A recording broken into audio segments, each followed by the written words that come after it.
Yo guys, kali ini kita bakal membahas Manhwa Overpower yang menceritakan tentang tokoh utama kita, Ye Tian, yang ternyata punya kekuatan yang bisa ngekopi kemampuan orang dan monster cuman dengan nyentuh mereka. So, apa yang bakal terjadi sama tokoh utama kita? Daripada penasaran, langsung aja kita mulai.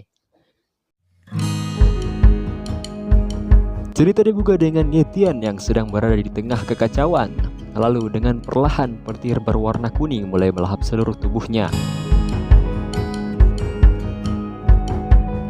Petir yang sudah terkonsentrasi tadi lalu masuk ke dalam kepalanya dan dia lalu terkena kanker otak. Nah woi, bercanda. Dia pun terbangun dan sadar bahwa dia baru membangkitkan kemampuannya. Ternyata 100 tahun lalu celah ruang terbuka dan membawa banyak binatang dimensi yang menyerang dan hampir menghancurkan bumi saat itu. Tapi energi dimensi juga membangkitkan bakat orang-orang dan membawa manusia ke dalam era bakat atau kemampuan. Cerita lalu berlanjut dengan adik Ye Tian yang membangunkan kakaknya dan bertanya apa dia sudah membangkitkan bakatnya. Ye Tian yang melihat bakatnya ternyata adalah bakat tingkat rendah, frustasi akan hal itu. Adiknya lalu masuk dan langsung bertanya tentang hal itu. Dia pun cuma bisa berbohong untuk menyenangkan adiknya. Sang adik yang sangat senang mendengar itu langsung mengajak Ye Tian untuk untuk makan dan merayakan kebangkitannya. Tiba-tiba muncullah jendela status yang memperlihatkan informasi dan bakat adiknya. Setelah itu muncul juga informasi bakat dan bakat dirinya yang sampah. Sontak adiknya langsung menarik Ye Tian untuk makan malam. Lalu muncullah sebuah sinar dan informasi bahwa dia ternyata dapat menyalin bakat adiknya. Saat itu dia menyadari bahwa dia masih mempunyai harapan. Karena dia khawatir pada adiknya, dia pun memilih agar tidak menyalin bakat itu. Walaupun bakat adiknya adalah bakat yang sangat kuat dan langka. Sementara itu dia lalu berkata pada ayah dan ibunya, yang sudah moka tentunya, bahwa mereka tak perlu lagi khawatir kepada mereka berdua, kepada anaknya maksudnya. Scene lalu berpindah pada Ye Tian yang sedang mencari bakat di kota agar dapat dia salin. Ternyata bakat di kota hanyalah bakat tingkat rendah. Dia lalu mempunyai ide di mana tempat yang cocok baginya untuk menyalin bakat, yang ternyata adalah akademi dari pejuang bela diri. Dia pun berencana untuk masuk dan menjadi siswa di akademi tersebut, dan tentu saja untuk menjadi yang terkuat di sana. Beberapa hari kemudian, Ye Tian ternyata sudah masuk ke dalam akademi dan sedang berlatih teknik kultivasi yang diajarkan oleh guru mereka. Karena bakat Ye Tian yang sangat sampah, dia pun tidak dapat membentuk apapun. Guru itu lalu meremehkan mereka dan berkata kalau mereka adalah murid terburuk dan cobalah untuk menjadikan Cendong sebagai contoh.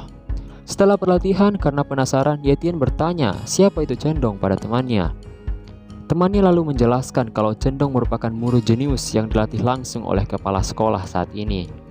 Tiba-tiba terlihatlah Cendong yang sedang dikerumuni oleh orang-orang yang ngefans sama dia.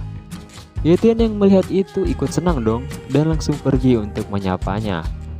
Karena Cendong yang sangat sibuk, dia berkata untuk tidak bisa memberikan tanda tangan sekarang.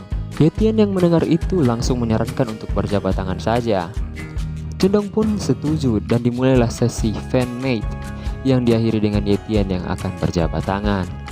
Ye Tian lalu tersenyum dan menjabat tangannya. Karena dia pas hand, Ye Tian langsung menyalin bakat dari Cendong dan berhasil. Memang GG gaming Ye Tian ini guys ya. Si lalu berpindah di sebuah gua yang memperlihatkan Ye Tian yang akan menggabungkan bakatnya. Dia sempat ragu karena itu pasti akan terasa sangat sakit, tapi karena hanya inilah harapannya, dia pun langsung menggabungkannya. Sontak karena hal itu, dia pun terkena serangan jantung hingga kejang-kejang parah. Setelah beberapa saat, dia pun berhasil menggabungkan bakatnya. Ternyata skill fotokopinya mempunyai cooldown 30 hari agar bisa dipakai lagi. Karena penasaran, dia lalu mencoba teknik kultivasi yang diajarkan tadi, dan ternyata itu langsung berhasil. Karena skill cheatnya, dia langsung berambisi ingin menjadi yang terkuat. Cerita berlanjut 1 bulan kemudian yang memperlihatkan Ye Tian yang sedang berjalan di malam hari. Dan tiba-tiba terlihatlah seekor serigala besar yang langsung melahap kepala seorang bapak. Sontak Ye Tian kaget karena hal itu. Monster itu lalu berniat menyerang adik tersebut, tapi Ye Tian dengan gesit menyelamatkannya. Untunglah saat itu muncul seorang pejuang bela diri yang menyelamatkan mereka. Pejuang bela diri tersebut langsung menyerang monster tersebut dengan kekuatan yang luar biasa. Tapi karena monsternya terlalu cepat, serangannya tidak banyak yang kena. Sontak dia langsung memanggil timnya dan langsung menyerang monster itu dengan serangan yang sangat terkoordinasi. Monster tersebut kemudian terkena sodokan dari beberapa mob, tapi dia tidak menyerah dan langsung mengaktifkan mode bersereknya, atau bisa dibilang mode ngamuk lah. Karena sudah sangat terpojok, monsternya langsung melarikan diri. Tapi itu ternyata adalah pilihan yang salah, karena sniper tim mereka ternyata sudah menunggu kejadian itu dan langsung memanahnya. Dan monster itu jatuh karena terkena headshot. Karena Etienne yang melihat ke arah monster serigala itu, dia pun melihat bakat dan kemampuan dari monsternya. Sementara itu monsternya bangun lagi dan akan mencoba kabur. Kapten lalu berteriak dan memperingatkan mereka. Sontak Kapten lalu menyuruh agar Etienne membawa anak itu dan kabur cepat-cepat dari sini. Tapi Etienne yang sangat keras kepala melihat kesempatan untuk menyalin skill. Dia pun tidak melepaskannya begitu saja dan langsung maju menyerang sang monster dengan sangat brutal. Karena itu dia akhirnya membunuh monsternya dan tentu saja juga menyalin bakatnya. Kapten pun menghentikan Etienne karena monster itu sudah mati. Karena tugas mereka sudah selesai, Kapten berpamitan pada Etienne dan berharap agar Etienne cepat menjadi prajurit bela diri dan bergabung dengan timnya. Etienne pun mengiyakan hal tersebut. Karena dia dipenuhi darah, Etienne kemudian membersihkannya agar adiknya tidak khawatir. Cerita pun berlanjut pada Etienne yang sudah sampai di rumahnya.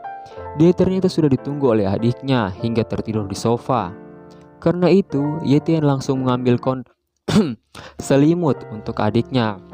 Setelah itu dia pun masuk ke kamarnya dan mengambil sebuah kain. Lalu langsung berniat akan menyalin skill monster itu. Karena dia mengetahui proses penyalinan akan sangat sakit, dia pun membuka mulutnya sendiri dengan kain yang tadi agar tidak mengeluarkan suara. Proses penyalinan pun dimulai. Oh ya, sebelumnya saya mau jelaskan tingkatan bakat di sini. Bakat di sini itu dimulai dari tingkat lemah, tingkat rendah, tingkat pemula, tingkat menengah, dan tingkat tinggi. Udah, lanjut. Karena Etienne menyalin bakat tingkat pemula dari monster tersebut, maka kakinya akan dibentuk ulang. Dan ya, dengan cara tulangnya bakal dipatahin satu persatu sampai kakinya hancur. Nah, kalau udah hancur, kakinya bakal dibentuk ulang. Gitu. Etienne yang melihat kakinya dalam kondisi itu lalu pingsan. Malam pun berlalu dan pagi pun tiba. Etienne terbangun dan langsung melihat keadaan kakinya yang nampaknya telah selesai dibentuk ulang karena penyerapan skill tersebut telah berhasil. Scene pun lalu berpindah di area hutan akademi. Lalu terlihatlah Etienne yang sedang mencoba kaki barunya.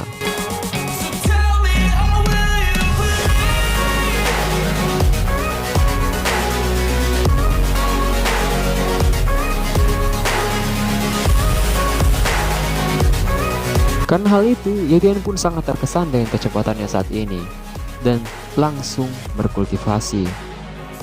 Sementara itu, Zhang Bao datang pada Etienne. Sontak Zhang Bao menyadari kalau Etienne telah menjadi lebih kuat. Tak berselang lama, Zhang Bao pun membahas tentang cara agar lebih cepat menjadi kuat. Etienne yang penasaran dengan itu bertanya bagaimana caranya. Zhang Bao lalu berkata, jika darah monster diminum, itu akan membuat seseorang menjadi lebih kuat. Etienne yang mendengar hal itu menyesal karena sebelumnya dia memiliki banyak darah monster dan hanya dia buang begitu saja.